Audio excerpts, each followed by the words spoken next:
নদীমাতৃক দেশ বাংলাদেশ।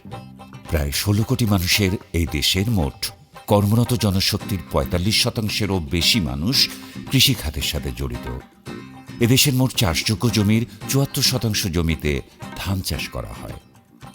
দেশের প্রতি বর্গ কিলোমিটারে ১,১০০ জন মানুষের বসবাস, যাদের খাবারের চাহিদা মেটাতে এদেশের কৃষকদের ভূমিকা অপরিহার্য।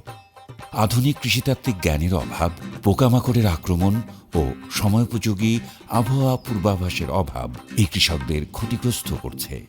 এসিআই লিমিটেড নেদারল্যান্ডস স্পেস অফিসের G4AW কার্যক্রমের সহায়তায় ইন্টেলিজেন্ট ডিসিশন সাপোর্ট সিস্টেম প্রকল্প বাস্তবায়ন করছে, যা সংক্ষেপে IDSS নামে পরিচিত।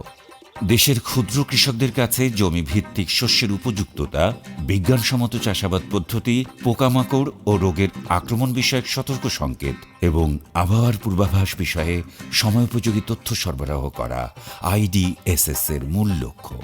অত্যাধুনিক স্যাটেলাইট ইমেজ, মাটির গুণাগুণ সংক্রান্ত তথ্য এবং আধুনিক কৃষি বিজ্ঞান ব্যবহার করে IDSS মোবাইল ফোনের মাধ্যমে কৃষকদেরকে তথ্য সেবা প্রদান করবে।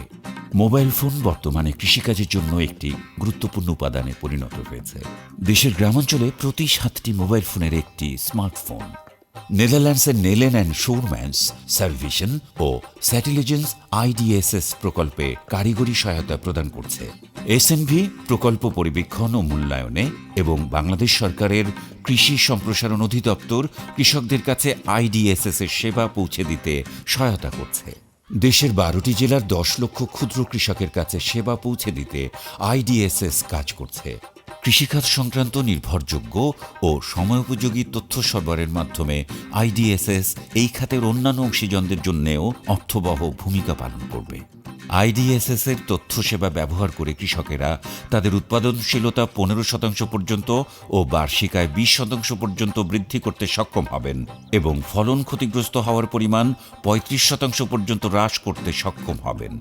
আমাদের বিশ্বাস, দেশের কৃষকদের উৎপাদনশীলতা বৃদ্ধিতে সহায়তা প্রদানের মাধ্যমে IDSS দেশের খাদ্যশস্য, শাকসবজি, মাছ, দুধ, বাণিজ্য, স্বাস্থ্য, অর্থনীতি এবং সর্বোপরি বাংলাদেশের উন্নয়নে অবদান রাখবে।